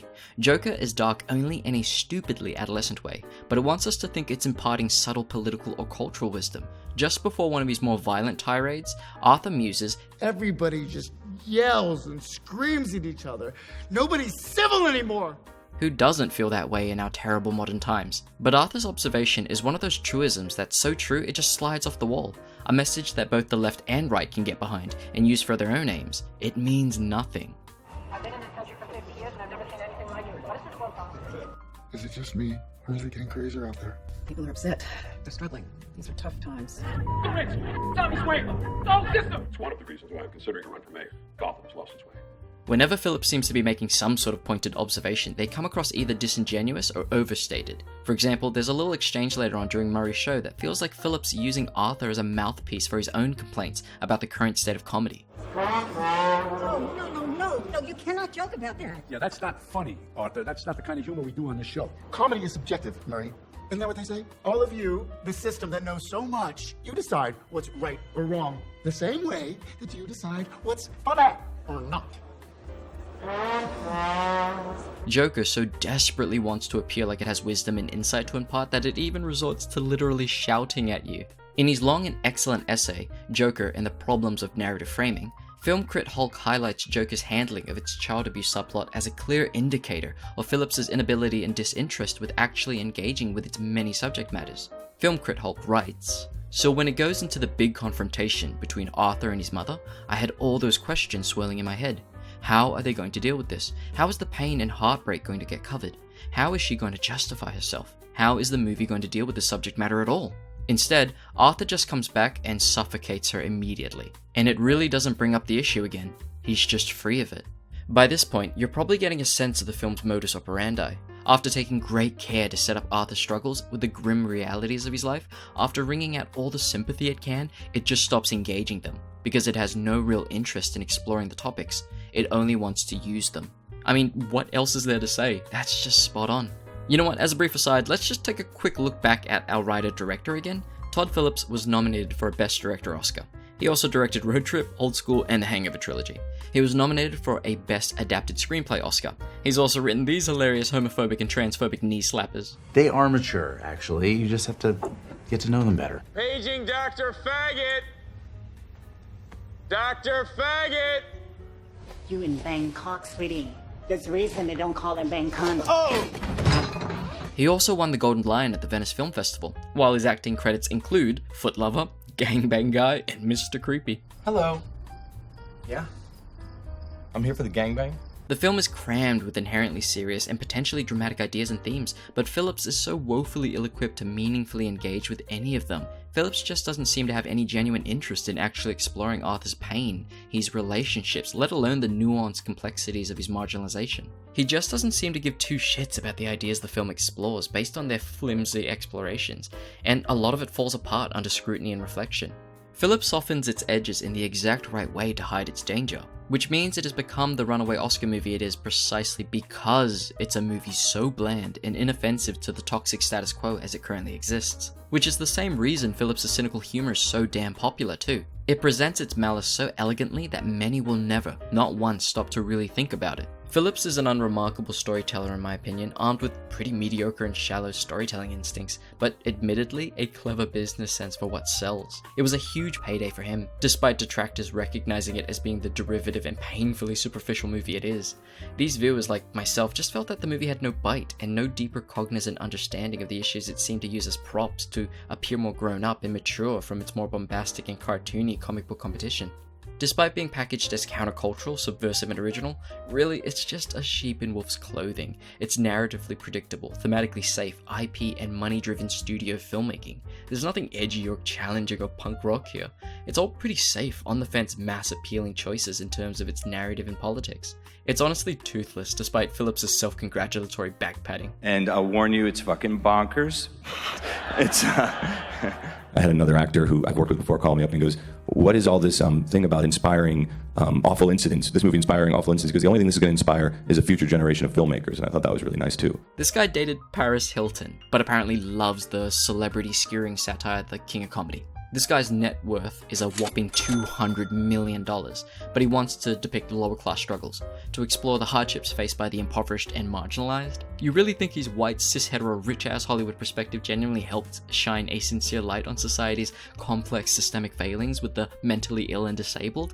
I just can't. And the fact that people genuinely see this movie as being some sort of indie underdog that beat the odds is just a pain in the ass. Like, fuck off, fuck right off. It's a major studio release from Warner Brothers based on arguably the most popular comic book villain ever, from one of the most recognizable intellectual properties in pop culture history, starring a well-known Oscar-nominated actor with an 8-figure marketing campaign and opening on more than 4,000 screens around the globe. And all the controversy around it was just free marketing that probably egged on the defensive fanboys to go see it multiple times in support. And the worst part of the entire propaganda around Joker being an incel movie is that at the end of the day, the movie was just so dull and uninteresting that I think it ended up getting a lot more support than it would have gotten otherwise, you know? So what does Todd Phillips have to say in his defense about his thematic intentions with the film? Well, if you recall, he claims his shallow, nihilistic, morally confused movie is actually about the power of kindness. And that's not all. When promoting the film, Phillips rattled off an even longer checklist of important sounding themes and ideas he believed the movie was about, and honestly, it just comes across as pretty lame and conceited to me. There's a lot of things this taps into, whether it's social services, mental health, it's about the loss of compassion across the world and what that does to a society. It's about childhood trauma, income divide. We made a movie about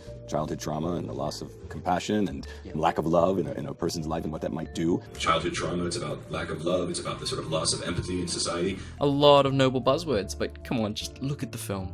Much of what we see in Joker flat out contradicts Phillips' lofty claims. For example, let's probe this little statement here. This movie's also an argument to me for universal healthcare. All these things are sort of... Look at the film though, and how Phillips depicts healthcare. Arthur's therapy sessions are shown to be ineffective.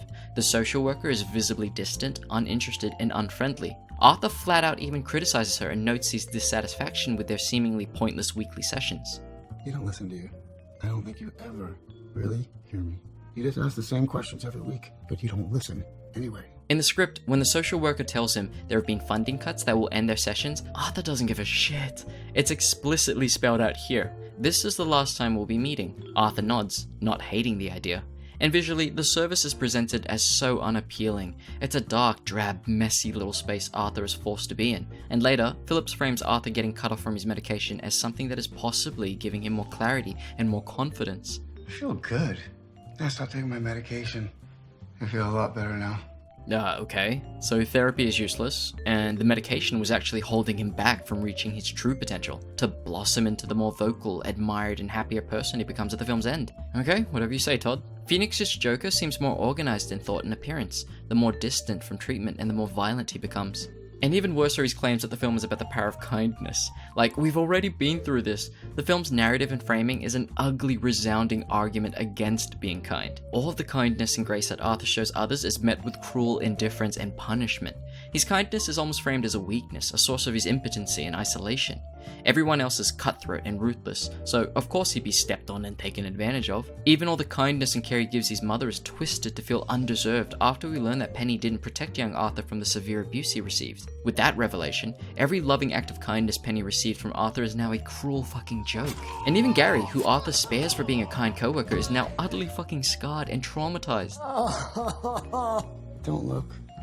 Just go. Even Sophie's tiny gesture of being friendly with what she thought was a normal neighbor winds up backfiring on her. Arthur ends up stalking her, imagining a whole romantic and physical relationship with her in his creepily entitled mind, and even breaks into her apartment one night, terrifying her and rendering her home a place that no longer feels safe. This fucking creep, seriously. The film treats kindness as transactional. Don't sweat it, Art. No one has to know. And you can pay me back some other time. You know you're my boy. Kindness is presented as a weakness, something that will make you a target of abuse or unwanted attention. Like shit, you can even argue that it illustrates the cynical and rotten idea that we should be kind to strangers just in case they're on the brink of becoming killers. Kindness as merely a precaution. As the parent of an autistic kid with his own problems controlling impulses in public and distinguishing reality from fantasy, I found the allusions to his disorder really uncomfortable and difficult to parse morally. On the one hand, the film seems to be asking us to empathize with this poor, unfortunate soul, but in the end, it also says you better be nice to people like him or they can go ballistic if pushed too far, like some of the outsiders who committed school shootings, and oops, there we go. Back to that conservative talking point that the problem isn't guns, it's mental illness. Writer Leslie Felperin is right about how Arthur's sympathetic portrayal in Joker can lead to the deplorable insinuation that lone mass shooters who have taken innocent lives did so because they were just having bad days themselves. And if you think this kind of callous sympathetic mode of framing murderers never happens, I wish you were right. This morning, police are investigating a string of deadly shootings at 3 massage parlors in and around Atlanta. In all, 8 people were killed. Officials say 6 of them are believed to be Asian women. Police have arrested one suspect, 21-year-old Robert Aaron Long. He does claim that it was not racially motivated. He apparently has an issue, what he considers a sex addiction, and sees these locations as something that allows him to go to these places, and it's a temptation for him that he wanted to eliminate. He understood the gravity of it, and he was pretty much fed up at the kind of end of his rope, and yesterday was a really bad day for him, and this is what he did. 22-year-old Elliot Rodger, who murdered 6 people and injured 13 before taking his own life in 2014, left behind a diary manifesto where he claimed that he was an innocent, scared little boy trapped in a jungle full of malicious predators and shown no mercy. He later became glorified as a patron saint to misogynistic online groups, particularly sympathized by the incel community. This eerily echoes how the angry Gotham mob comes to embrace Arthur for his string of cold-blooded murders. The police, get what you fucking deserve! Wait, you get what you fucking deserve. The self-pitying incel parallels are obvious. Arthur's heinous actions also partly stem from a toxic mixture of narcissism, entitlement, victimhood, anger, sexual frustration, and wanting a girlfriend. It's okay, I'm a good guy. And to those who want to argue that this was all meant to be satirical and that it doesn't glorify Arthur's actions, I'd suggest looking at that climactic mob scene again. The rousing music, the dramatic slow motion, the triumphant framing of Arthur exalted and basking in the adoration of a massive crowd of worshippers very clearly fucking says otherwise. And as for satire, nah, there's no self-awareness, critique, or even knowing wink present here. Look at the morons from Fight Club who joined Project Mayhem. Spoilers ahead, by the way. So, similar to the clown mob from Joker, these macho dipshits also become galvanized by a charismatic head figure, but the film clearly presents them as being brainwashed into fascist space monkeys. Like a monkey ready to be shot into space. Space monkey. and Jack is our anchor who sees how absurd and dangerous their cult mob mentality is, and therefore condones what we're seeing. Guys, his name stop it. Is Robert Paulson. His name is Robert Paulson. His name is Robert Paulson. This is over with! There's no condemnation in Joker. This scene is a moment of power fantasy, of recognition. What you too can gain from simply following through with your more violent impulses. Shoot, stab, suffocate those in your way. Be an alpha male. Society made you do it. Well, so clearly the film's kindness angle is bullshit. What about another safe theme Phillips shoehorns in? Let's look at the wealth disparity protests, the age-old rich versus poor problem. Does the movie make perceptive critiques about capitalism or class? Does it investigate what creates and perpetuates class conflict and income inequality? Is it interestingly deconstructing and questioning the social class systems that we've all been indoctrinated into from birth, while also functioning as a piece of genre escapism like these more interesting films? No, because it was never interested in doing so in the first place. It's all superficial gesturing, and again, just a way to inject the film with the appearance of substance. Honest to God, this is an actual line from the script. The rich, the politicians, the whites, the blacks, Thomas Wayne, the whole system. That's what this is about. It's hard to say if the muddled Joker makes of itself arises from confusion or cowardice, but the result is less a depiction of nihilism than a story about nothing. The look and the sound connote gravity and depth, but the movie is weightless and shallow. Phillips wasn't going to ever dissect any of these themes in any confronting or challenging manner. He didn't have the interest or the nerve. That'd have taken more thought and care. That would have genuinely made some people angry and defensive. Nah, screw that. He chose very generalized issues and took safe stances of least nuance and conflict. The rich elite suck, and the poor and the mentally ill deserve more help. Fucking profound. Such scathing social critique. Give this man his well-earned $100 million paycheck. Joker is a movie that pretends to be a critique of the greedy, exploitative rich upper class and a cry for how the lower class deserve better. But really, this is a shallow movie that appropriates and commodifies the suffering, the iconography, and the hollow impression of lower class struggles, while actually just being a product at the end of the day. The film production itself reportedly mistreated many extras, so it's very much just a hypocritical corporate piece of commerce. These extras were locked in a subway and train set for hours and denied bathroom breaks during filming. Shit, it's no secret that film and TV productions can be super exploitative, severely overworking and underpaying their crew. The IATSE, that represents about 60,000 film and TV crew workers, only just recently negotiated new contracts with Hollywood studios after an uphill battle and threatening to strike. The ramifications of these studios cutting corners, mistreating workers, and shirking proper safety protocols have even led to recent deaths. Joker's locking extras in and denying them bathroom breaks may seem relatively trivial in comparison, but it's still grossly wrong and unprofessional. And mind you, it's the only reported instance of exploitation that occurred on the set. So, if it wasn't clear by now that this movie is just an expensive product molded for mass appeal and seeped in fake edginess and even faker concern for empathy and class politics, I hope its hypocritical exploitation of extras helps make that a little clearer for you. And despite their claims, Joker isn't the bold, revolutionary art film that sticks it to the rich elites that some fanboys think it is. The decisions made by the screenwriter and the director are there to break down the prevalent narrative that we find in our culture. And that is why the movie is so dangerous to the mainstream, to the establishment, to all of this. Look at the United States of America right now. What is more important to our culture than the Joker? About a movie that talks about mental illness not being taken seriously. But no, forget all these social problems that Joker touched upon. Let's have a better woke agenda, and let's go full woke. Parasite, the first foreign language movie ever win Best Picture. Well, pat yourself on the back, Academy. Joker shows the audience that some of them aren't the hero. Some of them are everyday villains who wallow in hypocrisy and moral superiority. And that message, internalized by inadequate and self-absorbed media critics, then leads to questions about this artistic work's right to even exist, desperately clutching at straws to avoid saying that the real reason they want it gone and despise it so very much is because they know it shows them for what they truly are. You can't handle the truth! Let's be honest, it's a bad movie that generated a ridiculous amount of money for those lucky few at the top of the food chain, thanks to the character's inbuilt popularity, how it shamelessly rips off actual good films, and of course because of how it's so carefully and unthreateningly apolitical to attract and coddle as many ticket-buying viewers as possible. This film has passed $1 billion. Deserves it. Okay, let's just move on. Fasten your seatbelts. It's going to be a bumpy ride. I don't think anyone would have looked at the material and thought, yeah, let's take Travis Bickle and Rupert Pupkin and conflate them, then trap him in a betrayal of the mentally ill and trot it out for $1 billion.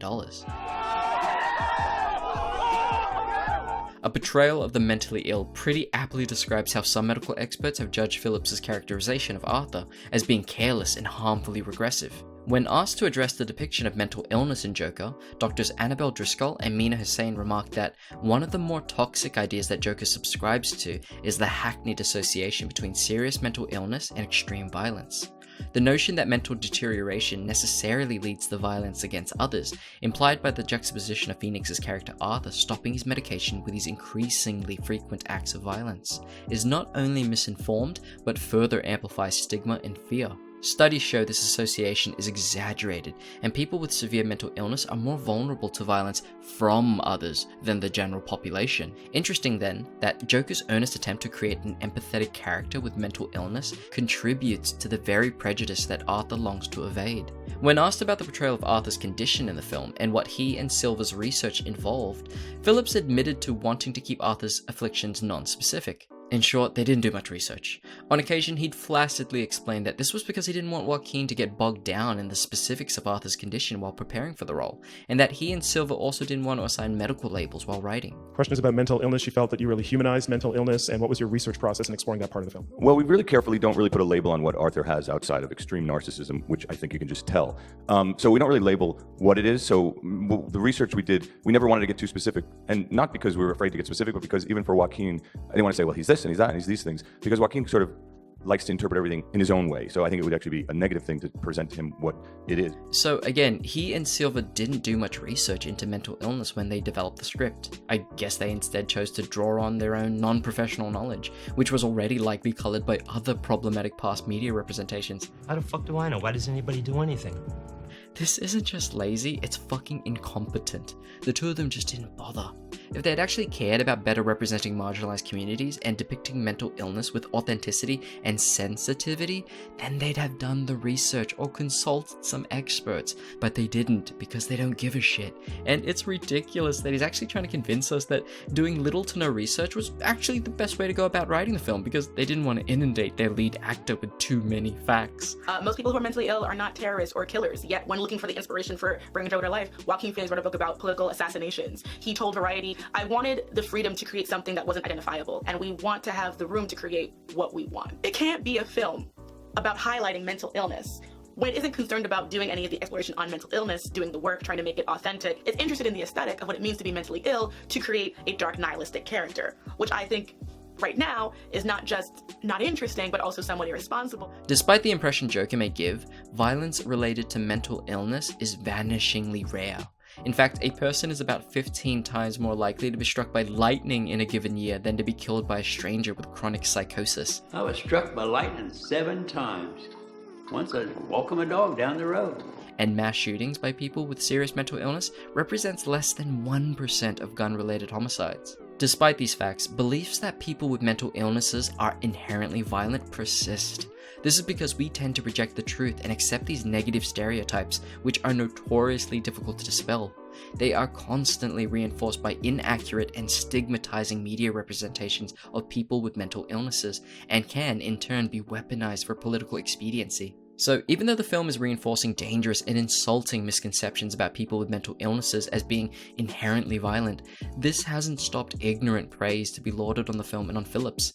I think even he started believing the praise because Phillips himself would basically pat himself on the back by sharing anecdotal instances of the film's power to change hearts and minds. You know, the best thing I hear about the movie, as bonkers as the movie is, people will write me or say to me, you know, it makes me realize, you know, I see somebody on the street talking to themselves, and I suddenly, I feel for them. It's not like they necessarily go over and hug them, but they're looking at certain people in a different light. Or I got an email from a friend of mine whose sister has schizophrenia, and she said, you know, I'm going to treat her differently now. It's not her fault, and she just needs to be, you know, those kind of things. It's kind of beautiful. Wait, how does your movie end again, Todd? Oh wait, maybe writer Amala Pauly can remind us about its callous and poorly thought out execution. Where the film really breaks its own narrative construction is in the last frame, where we see Fleck in session with a psychiatrist to whom we have no prior introduction. He walks out of that session dressed in white, trailing bloody footprints behind, the music score drawing attention to elation, revelry, and performativity. In this frame, the narrative that had consistently shown rationale for acts of violence as a reactive mechanism for the protagonist breaks from that logic. Fleck, in this frame, attacks someone the viewers are unfamiliar with for reasons unknown, thereby collapsing mental illness with random violence. Todd and Silver actively avoided doing research, and medical experts have voiced their disappointment with the film. It clearly reinforces harmful and ignorant misconceptions about people with mental illness being inherently more violent, when in actual fact, they are more often than not the actual victims of discriminatory violence and harassment in far greater numbers than most people realize. You know what, I think this is a pretty open and shut case of Todd not earning his fat paycheck. Fincher was right to call this a betrayal of the mentally ill, and it's getting very clear that not only is Phillips a shallow and mediocre filmmaker, but he's also an irresponsibly thoughtless one too. I mean, this guy trotted out this movie as if it were an empathetic defense for the mentally ill and neurodivergent, but fuck off.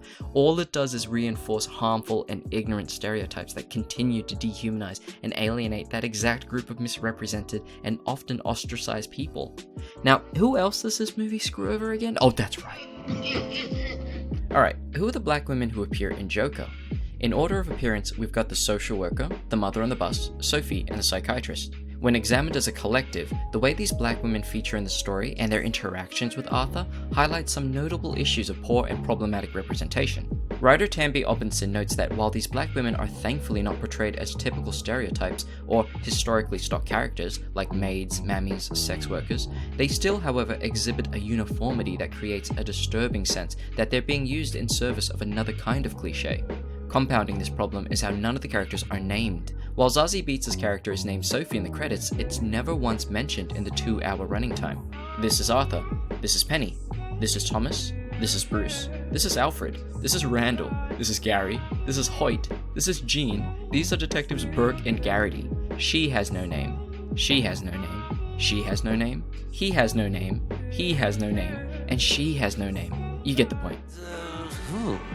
Their names escape me for the moment. No matter. Based on a USC Annenberg diversity and inclusion study, only a third of roles in the top 100 movies of 2018 were female characters, and only a measly 11% of those were of underrepresented racial or ethnic groups, of which black women were included. They make up such a small slice of the pie that Joker's noteworthy featuring of them initially seems like a good thing, but writer Beandria July argues that if the portrayals are disingenuous, is this really progress? She remarks that there is far less character development, if any at all, of the black women in supporting roles compared to the white characters, signaling to the audience that they are not who we're supposed to be curious about or listen to. The implication is that the black characters are there to help grease the skids for Joker's imminent rise.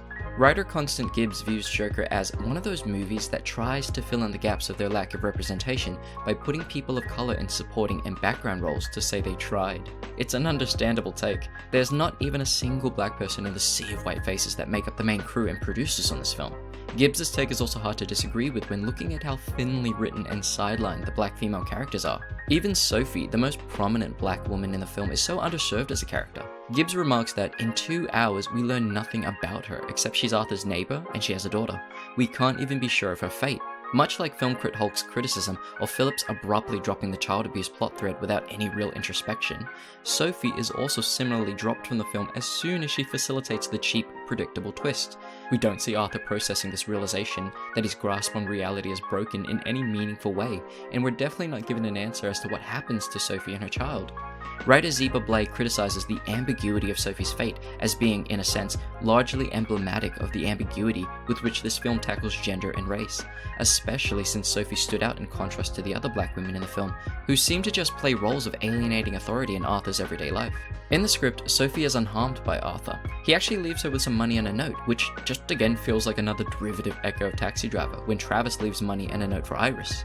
In his note, Arthur asks her to watch his TV appearance, which is also another derivative echo of The King of Comedy, similar to when Rupert has Rita watch him on TV.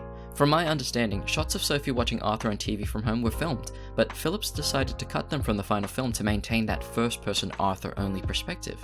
The shots were also cut for narrative ambiguity about her fate, but Phillips undermines this paradoxically by publicly confirming that she's fine when asked about it. As the filmmaker and the writer, I am saying he doesn't kill her. We like the idea that it's almost like a litmus test for the audience to say, how crazy is he? Most people that I've spoken to think he didn't kill her because they understand the idea that he only kills people that did him wrong. She had nothing to do with it. Most people understood that even as a villain, he was living by a certain code. Of course he didn't kill this woman down the hall. Wait, where's this code of killing during the very last scene with the innocent psychiatrist? Listen, I mentioned earlier the film heavily implies that she was murdered in cold blood off screen. As far as we can tell, she didn't do anything wrong to Arthur. It seems like she's just doing her job and checking up on him. She asks what joke Arthur is laughing at to better understand him, but he declines to share it, convinced she wouldn't understand. Arthur just seems resigned to being misunderstood and doesn't accept her professional help. And so what, this is the reason she deserved to die so abruptly off screen? These black writers are sharing valid critiques about Joker from a racial lens, and yet some people just can't deal with these sorts of interesting and valuable observations being articulated. We're not outright dismissing their viewpoints as just emotional woke overanalyzing. Others will try and excuse the underwritten black female characters as being intentionally underwritten. For example, this comment from Joker is great. Theorizes that the black women in Joker were featured just to increase the dreamlike nature of the film, since 2 of them seem to be single mums, and 2 of them are medical workers. Like I said earlier, fans are predictably excusing the film's weaknesses as just being due to dream logic. This particular commenter disagrees with Obinson's article, mistakes him for a woman twice, and declares Joker's depiction of black women as feeling quite progressive and subversive to them. Obinson wrote that since these women are deprived of individuality, they become a contrived device, and I agree. They're just blank, nameless plot devices to push Arthur along his predictable path. But hey, if you want to be blind as to why this is a problem in the film, then you do you. Keep worshipping the movie and excusing its many shortcomings. Ignorance is bliss. Remember earlier when we discussed how the black men and taxi driver were deliberately portrayed as threatening from Travis's perspective? It was a decision to help firmly situate us in Travis's racist and anxious perspective, and revealed more about his deplorable interiority. Joker, meanwhile, maybe makes only one hopelessly oblique reference to race, and you just know it's terrified to do so. They don't give a shit about people like you, Arthur. And they really don't give a shit about people like me either. There seems to be no meaningful takeaway from Arthur's interactions with these black women scattered throughout the movie. It really does just feel like another case of token colorblind casting that, while puts more black faces on screen, does not afford any of them the chance to showcase shades of humanity or depth. It rings hollow, safe, and calculated. Zeba Blay believes that a racial reading of this movie is perhaps the last thing Phillips, who recently lamented how woke culture killed his desire to make comedy, wants the viewer to take away from this.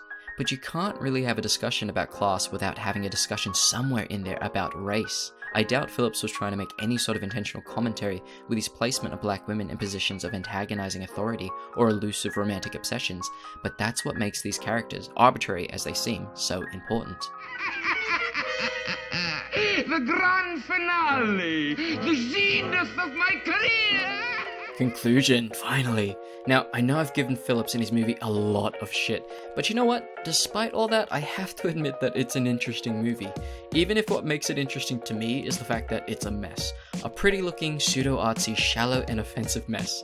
But it's still admittedly more tonally ambitious than a lot of the other dull and generic comic book movies out there.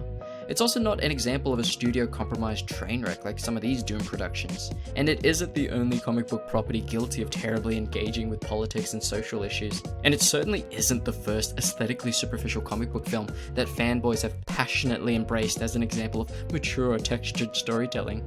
Just because I didn't vibe with Joker doesn't mean I didn't appreciate some of its craft. Again, the score is great, the cinematography is bold, Joaquin's showy big performance is enthrallingly unusual, plus it may have helped push the boundaries of what comic book movies can be. As much as I dislike the movie, it's still evidence that comic book movies can be varied in tone and execution. But maybe more importantly for studios, it shows that they can still be lucrative cash cows, even if they don't feature CGI-heavy action sequences, intrusive lowbrow humor, shallow fan service, or don't slavishly connect to other films within a shared continuity. You still get cheap emotional manipulation, political centrism, and a ton of clunky writing, but hey, points to Phillips for trying something new from his usual comedy output, I guess. It's certainly an interesting step away from the kind of stuff he used to help make. We're going up, guys. And another shout out for his collaborative working style with actors too. It sounds like he was receptive and happy to let the film organically evolve and change as they were making it. So, all in all, Joker was an ambitious movie. But as I've ranted for about 90 stupefying minutes now, I hope I've argued my case well enough to convince you, even just a little bit, that Joker is fucking overrated. Its devoted fans aren't likely going to change their minds anytime soon, despite the Scorsese similarities, the thematic nihilism, the poor depictions of mental illness and black women, and the contrived and shallow storytelling, but that's fine. I got to share some of my not so flattering thoughts and helped amplify some other people's insightful criticisms. And maybe most importantly, it proved to be a helpful outlet, distracting me during Sydney's exhausting COVID lockdown earlier this year. So, yay for my mental health, I guess. If you enjoyed the video, please be sure to leave a like and subscribe for more. It was a massive project to work on outside of my day job, and I was close to giving up like 2 or 3 times. So if you gave it a watch, thanks so much. I genuinely appreciate it. I think I'll try and find something more upbeat and positive to talk about next time to detox from these 3 weird, grimy, white dude-centric films. And as a challenge to myself, it better be like 20 or 30 minutes tops. I gotta learn how to be more succinct. So until then, I'm Dave, and I talk too much.